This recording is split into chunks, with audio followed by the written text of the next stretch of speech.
Hello and welcome back to Born to Rant. I'm Brandon, and this week we are sliding into a movie that I legitimately believe is one of the most underrated comedies of the 90s. The only movie ever directed by Daniel Stern, and the movie that taught us all about the glory of hot ice. I heat up the ice cubes. That's right, today we are talking all about 1993's Rookie of the Year, starring Thomas Ian Nicholas, Gary Busey, Albert Hall, Dan Hedaya, Amy Morton, Neil Flynn, janitor, and of course, Daniel Stern giving an all-time great performance as Phil Brickma. We'll take a look at how the movie came together, everything that keeps us coming back to it, and its legacy over 30 years later.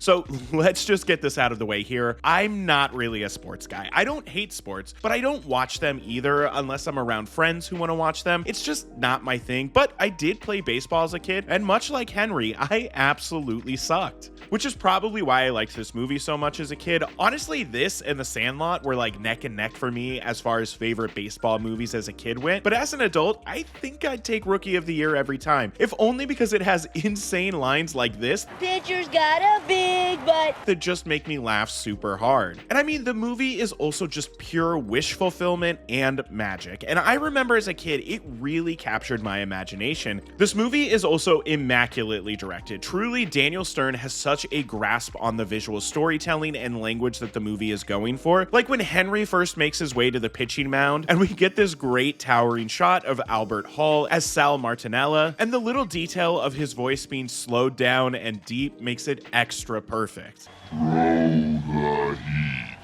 But before I start diving into everything that makes Rookie of the Year an absolute classic, let's go back in time and learn just a little bit more about how the movie came together. And it all starts with screenwriter Sam Harper, who originally wrote the script on spec and sent it around Hollywood, where it caught the eye of Fox executive Joe Roth, who's had a pretty insane career as a producer, but he and Daniel Stern had become good friends working on Roth's 1999 movie, Coupe de Ville. And when Roth started as an executive at Fox, one of the first things he did was look for something for Stern to direct. And at this point in his career, Stern had already starred in Home Alone and City Slickers, and he'd also been directing episodes of The Wonder Years on the side, and was really looking to do some more directing. So anyway, Roth sent the script to Stern, who loved it, and then he and Sam Harper got together and essentially did a full page one rewrite as a team, though Harper does get sole screenwriting credit. But the two spent months reworking the script. Stern was apparently responsible for the subplot with Henry and his friends building a boat, as well as the ending with Henry having to rely on his wits to win the game. As far as casting goes, not so surprisingly, the studio did initially really pressure Stern to cast at least one of his Home Alone co-stars, either Joe Pesci to play Chet Stedman or Macaulay Culkin to play Henry. But Stern really held his ground and insisted if they did that, it would end up bringing unnecessary baggage to the movie, and he's totally right. It would have felt like a Home Alone spinoff in all of the worst ways. And it actually took months and months of searching for the production to find Thomas Ian Nicholas. Well, sort of. He actually auditioned once early on, didn't get a call back, but then got a new agent, auditioned again, and got the role. And there's actually some really cute footage of him finding out he got the movie. But the biggest hurdle for getting this movie made was always going to be the MLB and the Chicago Cubs, both notoriously difficult to work with, and the Cubs especially have a history of being incredibly superstitious. But after being sent the script and seeing how heartfelt the movie was and how much it loved and respected the game of baseball, both entities agreed to work with the production. And on September 23rd, 1992, Rookie of the Year went into production with a budget of around $14 million, and filming would take place entirely in the greater Chicago area, with a lot of the movie obviously taking place at Wrigley Field proper. As far as behind the scenes stories goes, my favorite is that the very first thing the production shot was the iconic Steadicam shot of Henry walking to the mound for the first time while the crowd chants his name, and the scene where Chet comes out and talks to Henry. And apparently at first Gary Busey refused to come out of his trailer, saying he hated his fake mustache, which yeah, Busey is in fact wearing a silly fake mustache throughout the entire movie. But anyway, Stern apparently had the PA run to Busey's trailer and hold the walkie-talkie up to the door so that he could yell at him, which apparently did the trick. And I think the thing to keep in mind here is that they were actually filming this at a doubleheader Cubs game, and they really only had about about 15 or 20 minutes to shoot both of these sequences. There's also the fact that the Cardinals fans that were in the audience thought it would be funny to chant "We want Ozzy" instead of "We want Henry," referencing Ozzy Smith, but Stern begged them to play along, and eventually they finally did. And it sounds like the production on this movie went more or less pretty smooth. There weren't any big delays or any big conflicts, and Stern and Nicholas really seem to have had a great working relationship. And the last thing filmed for the movie were the John Candy announcer bits, and he actually went uncredited, and his stuff was filmed at the very last minute, and they just decided they needed something there to tell us what was happening at each point in each of the games. And I mean, these little cutaways are a real highlight of the movie. And on July 7th, 1993, Rookie of the Year would be released into theaters, and on its opening weekend, it would place 5th at the box office, making $9.1 million against its $14 million budget. And considering the movies it was going up against, that is a very solid opening weekend. It would also go on to gross $53.6 million worldwide, making it an objective hit. Plus, this is one of those movies that I feel like everyone owned as a kid, right? It just sort of came in the 90s kid starter pack alongside The Sandlot and Teenage Mutant Ninja Turtles. Apologies for the interruption, but I wanted to jump in and tell you about the sponsor of today's video, which just so happens to be brought to you by the members of the Born to Rant Patreon and our channel members here on YouTube. If you've ever thought about becoming a Born to Rant member, now is a great time to do that because I've set all tiers to be on a free trial period, and you get access to a members exclusive video on Joe Dante's The Burbs. So if you're interested, there's a link to the Patreon in the description below, or there's a button beneath this video to join as a channel member. Don't forget that Born to Rant is a completely independent channel, and I use absolutely no AI in the making of my videos, so even if joining as a member isn't really your thing, you taking a second to like the video and or subscribe to the channel would really help me out. And with all of that out of the way, I think it's time for us to dive deep into the world of Rookie of the Year and everything that makes it still worth watching today. Key to being a big league pitcher is the 3 R's. Readiness, recuperation, and conditioning. What better place to start than with this movie's great opening sequence and the amazing score by Bill Conti.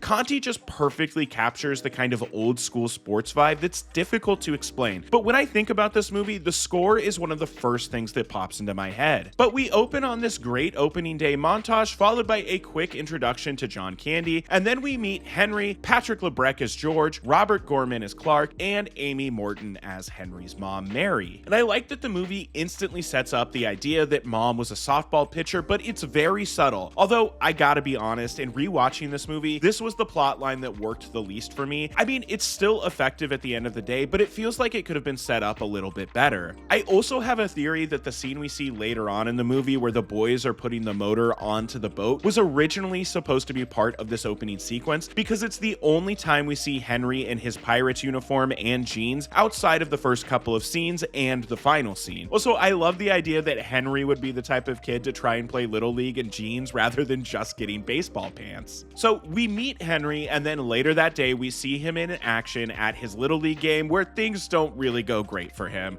Is that play legal? But afterward, we do get this great scene of him pretending to be a pitcher for the Cubs, and I love his announcer voice. Hand, read, roll, hand, Gardner. And the way he yells strike one after saying it was a full count. Full count. Strike one! Ugh. I guess we also got to talk about Bruce Altman as Jack Bradfield. This guy's just the worst. From the first second he shows up on screen, he just feels like a greasy little weasel, and that really only gets worse every other time he pops up. Although I have to say that Mary punching him out is so satisfying because of this. So the next day at school, we get Henry breaking his arm, which just rules. And I think that the way this is shot and edited with the cross-cutting to everyone's reaction is just fantastic. And also Nicholas really sells this arm break. Like, if I didn't know better, I'd swear I saw his shoulder pop. But then we learn about his arm break and Henry gets his cast. Also, I was curious, so I reached out to my sister, who happens to be a physician's assistant, and asked if there would ever be any medical reason to set someone's broken arm like this, and she told me absolutely not. And I don't know, I found that kind of interesting. And then there's this great little montage of him being miserable at school in his cast. Bye, Henry. Bye, Henry. And that's another moment that really sticks out to me, but not quite as much as the day Henry gets his cast off, because we get one of the most iconic lines in the movie that made me actually full belly laugh when I was rewatching for this video. Funky butt loving. Did he say funky butt loving? Oh. And then, to celebrate getting his cast off, Henry's mom gives him and his friends tickets to go see the Cubs. And I love everything about this first game. From Henry and his friends yelling about big stinky cheese, and these old guys in the stands, and I mean George and Clark not wanting to throw the baseball because the game is on TV is classic. But it's Henry's throw to home that really sets the movie in motion. Like, immediately, the entire stadium is baffled and flustered, and the detail of Dan Hedaya's Larry Fisher immediately seeing dollar signs, as does Jack, is hilarious, and I really love how these two immediately just become scheming weasels together for the rest of the movie. Like, they're such fun and perfect bad guys for this story, because the real villain of baseball will always be money, obviously. And I just have to pause, because when Sal shows up to meet Henry, we get the start of my favorite bit of the entire movie, that he can't seem to remember Henry's name and calls him something different every time. Henry Ruhlenfurter. Raffenboozer. Rosenberger. Gardenhoser. Runamacher. Ruhlengroder. Until he finally gets it right at the end of the movie, and I really love Henry and Chet's reaction. Ron Gardner, you're going in. What'd he call me? Anyway, Henry joins the Cubs, and the circus of the movie really begins. His press conference is so awesome, and I love the cross-cutting between Henry's teammates and his coach. This movie actually uses cross-cutting really effectively multiple times. But then it's time for Henry's first game, and we get so many fun moments here, from the Wizard of Oz reference, which I think perfectly sets up Henry stepping foot into this fantastic world that he doesn't belong in. But then his entrance into the locker room is also perfect, and meeting Stern as Brickma is another moment that just cracks me up. But then the game itself also features a ton of highlights of the movie for me, from Henry yelling at Rocket to throw The high stinky cheddar! Yeah. and Brickma's signals, and we already talked about the Steadicam shot and the iconic shot of Sal, but then there's also his first pitch being a home run before he throws a couple of wild pitches and still manages to win the game. We then cut to the boys back at school, where the popular girl Becky, aka Julie the Cat Gaffney — yes, I will do a video on Mighty Ducks eventually, don't worry. Anyway, she and her friend call Henry and his friends over to sit with them, and the detail of her friend calling George Roger and his reaction is hilarious. She called you Roger. So? But this stuff just serves as a nice little filler to show us that Henry's still living life as a kid. He's got school and a girl he's got a crush on and friends that he loves hanging out with. But then it's right back to baseball. Then the next game gives us this amazing scene between Henry and Rocket that was also filmed the same day they shot that initial Steadicam stuff. But this conversation is pure insanity, with Rocket talking about something called the have to. And I love that when he walks away, both he and Henry say, What the heck was he talking about? And then the Cubs win the game, Rocket signs Henry's ball, and it's time for some away games, which happens to be one of the best stretches of the movie. From Brickma giving Henry tips on how to conserve money on the road, to him getting trapped in between his and Henry's hotel rooms, which was something Stern came up with while filming so that he didn't also have to be in all the baseball scenes. This is also why Brickma gets trapped in his cage during the final game. On top of that, we get more of Rocket and Henry bonding, Henry's first at bat, which sees him taunting the Dodgers pitcher, played by Tim Stoddard, who was the technical advisor for the movie and who had also previously pitched for the Cubs. But Henry's first at bat is great, from him getting walked because He's got no strike zone. to the way the other Cubs player almost runs him over as they run for home. And then as the movie enters the second half, we get a lot of things going on at once. First, we've got George and Clark, mostly George, being annoyed that Henry is now too busy to hang out with them. We've got Mary and Rocket getting closer and Jack getting jealous, Henry filming this silly commercial, Rocket being told he's fired, Mary beating up Jack, the boys making up, finishing their boat, and taking the girls out for a trip around the lake, which is maybe the most 90s sequence in the entire movie. Then it's time to move into the championship game, which sees Rocket finally throw his arm completely out, and then Henry almost immediately trips over a ball, which of course magically makes his shoulder go back to normal. And then the rest of the game features some really fun filmmaking. There's the sheer panic and terror on Henry's face when he realizes his arm is gone. I also think the hidden ball trick is is really fun, although I'm pretty sure that wouldn't actually be legal in a Major League Baseball game, but baseball fanatics, please chime in the comments if I'm wrong. But Henry has to use his wits to win the game, and it ends with him realizing that all the baseball stories his mom ever told him about his dad were actually her baseball stories, and he throws a floating pitch, which leads to a strikeout, and wins the Cubs the championship. And then we cut ahead to Henry playing Little League again, but this time he makes the game-winning catch, and we see he's wearing a Cubs World Series championship ring, something it would actually take the Cubs another 20 plus years to win for themselves. Hey guys, Future Brandon here. I got to the end of editing this video and realized that I somehow completely forgot to talk about Tom Milanovich's performance as Hato. This guy just rocks. I love how the movie shows him as being so tough that he grinds his bat down as he grips it. Plus, him flopping to the ground after losing is so funny. And anyway, I really love his performance and I really wanted to make sure that I said something about it. So anyway, back to the rest of the video. So over 30 years later, what is the legacy of Rookie of the Year? Well, it's one of the most beloved baseball movies of the 90s. Thomas Ian Nicholson is so beloved by the Cubs that he's routinely invited out to throw out the first pitch at games. He also plays music now and is somewhat routinely heckled by,